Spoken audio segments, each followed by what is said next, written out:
Hey guys, you made it to week 5. Congratulations. I'm so glad you're hanging in there, and I commend you. This advanced training is not for the weak-minded. I've got an amazing video analysis for you this week. It's the playette. This is a girl that many guys struggle with, and trust me, this analysis is going to help you immensely in overcoming any challenges you might have now if you're talking to a playette now, or any challenges you might have in the future if you ever meet a playette. And trust me, every guy does get involved with a playette at one point in his life.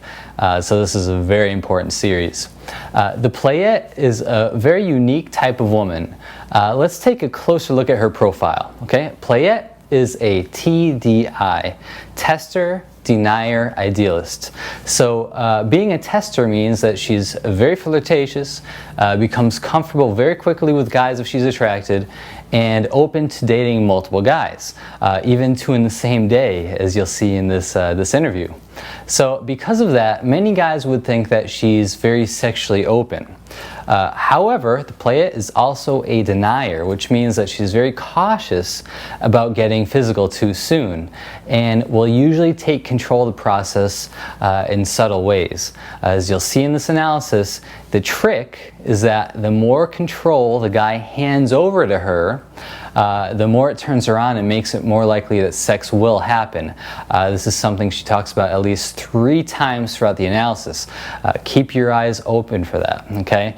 You grant her more control while remaining the confident leader, and she's actually more likely to want to sleep with you. Okay, so keep your eyes open for that. And yes, you can sleep with a denier very quickly, and Julie is also going to share lots of information on how to do that as well, and how guys have slept with her quickly in the past. But make no mistake about it, she is still very cautious, and just because you get her alone at your place, it doesn't guarantee that sex is going to happen. Now, the third element of her personality is the idealist element, which really makes her profile one of the more tricky ones. Now, if she was a realist, if she was a TDR, quick, TDR, what type is that? Anyone? Anyone know? Right, it's your private dancer. So if she was a private dancer, she's not, but if she was, her caution would actually be more practical. She would be cautious so that she could have a functional sexual relationship with just one guy. And she might have other guys on the side for security, but the playette is an idealist and almost sees her life as living out some kind of fantasy or game. Julie even says that out of all of her friends, she is the one who's never in a long-term relationship and is continually dating new guys. And this could go on for most of her active dating life. Another aspect of this interview that I thought was very surprising and revealing is that Julie wasn't always a playette. Pay attention and see if you can see that. There's several clues throughout the analysis that she was in fact something else. You'll probably realize that she actually became a playette after she was very hurt by a guy that she dated. She used to be more of a justifier, she used to be more of an investor.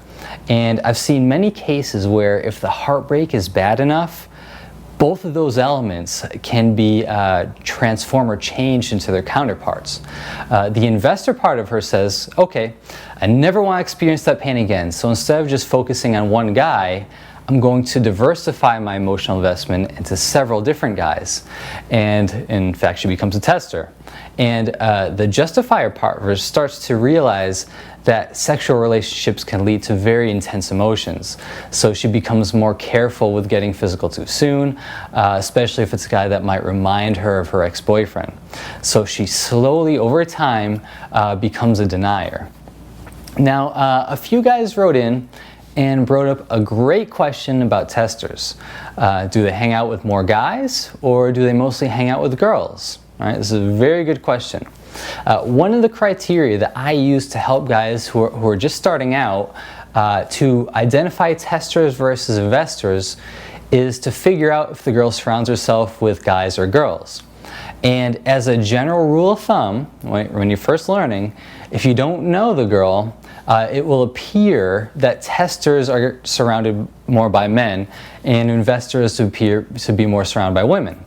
You can see that we use that in the profiler quiz and also in the mind reading section in the core system.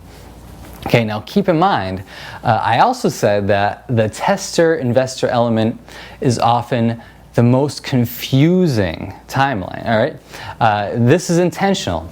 Women will often purposely mislead men about this element. This is very advanced, so pay close attention. You might want to watch it a couple times. Testers will talk about other guys and give you the impression that they hang out with lots of guys.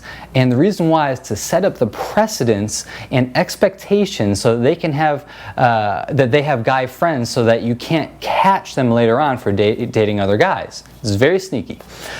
Investors care more about what your opinion is of them, and they want you to know that they're long-term material. So often they'll show they have a lot of female friends. All right, they're trying to show you that they have female friends. So at first glance, a guy would think that testers hang out with guys and investors hang out with mostly women. But once you get into the advanced stages of understanding and you really get to know the woman and start to see the real truth, like you're going to see this in the video analysis, you'll actually start to realize that testers hang out with mostly girls, mostly because they don't really respect men and often treat them like objects for their own entertainment. But investors actually like and respect men and can actually have functional friendships with them without risking it turning into something more. Right? So you'll actually realize that investors will have more male friends when you really dig deep. Okay, so this is very important, and it'll change your perception of how you see things. Okay, now this whole discussion is kind of advanced, but I hope it clears up some of the confusion a little bit. It's going to make a lot more sense when we get deeper into the program. So let's move on. Okay, so in week 1, you're going to learn the difference between how realists and idealists think about relationships. Julie is going to make it very clear what each one is looking for and how you can satisfy that need for each of them. Right? You also learn how to keep things exciting for a tester, and that's what testers need. They need you to keep things exciting and changing. Right? It's really not that difficult, and Julie will actually talk about exactly what needs to be done to keep things exciting and different and changing. She'll also talk about what confidence really means. And guess what? It's much easier than they think, all right? Most guys try too hard to appear confident, and she's going to talk about what guys usually do to overcompensate. Guess what, guys? It's really easy, and Julie's going to break it down to something that's actually pretty simple way of thinking about it, okay? In week 2, she goes in depth into approaching, and specifically how testers like to be approached. Now, before you really develop an intuition for each woman's type, before you can tell what she is just by looking at her, you might not know if she's a tester investor before you approach. Well, guess what? It's always safer to assume that she's a tester and adjust your strategy later on once you can tell. Right? That's why week 2 is invaluable. She talks about the perfect way to approach a tester, is going to tell you concrete examples for approaching. She's going to explain a great technique where the more different conversational threads you can hit before getting the whole formalities like what's your name, where you go to work, and things like that, the deeper connection and bond you're going to feel. It's really powerful stuff. Okay, now another thing that Julie explains is that the direct approach does not always work on a tester. She's going to describe her reaction and what's actually going on inside of her mind if you show your interest directly on your approach. This is a huge eye-opener. She also talks about how sometimes a girl will give you a bad reaction when you approach, even when she likes you. And she's going to explain why that happens. This you got to hear. It was really almost startling for me to hear that. In week 3, we're going to talk about how deniers are a challenge to become sexually intimate with. But as Julie says, it's not a steadfast rule. For her, it's more about just playing it safe and being in control. But knowing that, Julie reveals a 3-step dating process so that the girl always ends up at your place, even for a hardcore denier.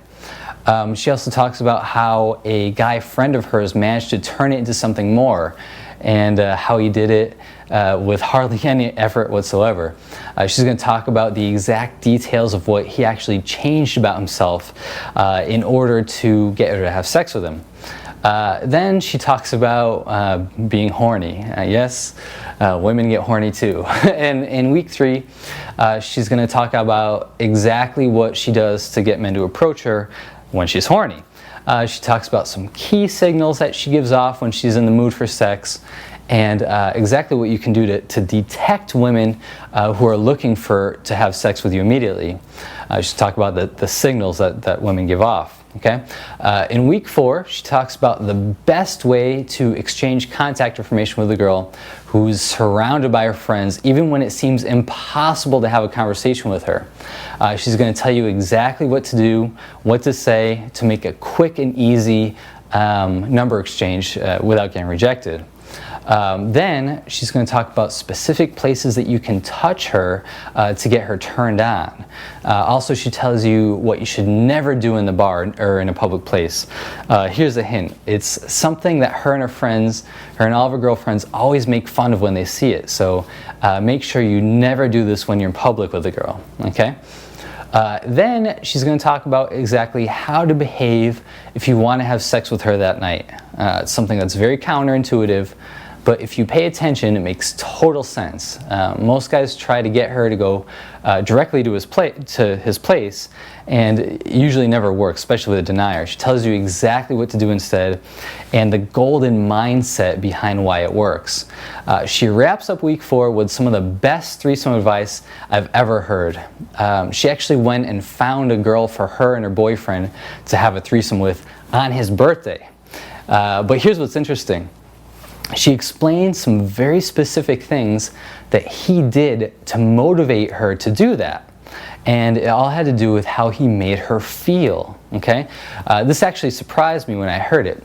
She's going to talk about exactly how he made her feel and what he did to make her feel that way. All right? So it's going to be an exciting 4 weeks. So take notes, and most importantly, guys, use what you learn. Okay? The most important factor in how fast you get good with this stuff is how much you actually use the material. So I'll talk to you guys in a few weeks. The special advanced report coming up is going to be sick. All right? It's about approaching without rejection for all 8 types of women. You're going to learn some great strategies for approaching and building the mind reading into your approach so that you guys can be lethal with just any type of woman on the actual approach. All right, guys? See you soon.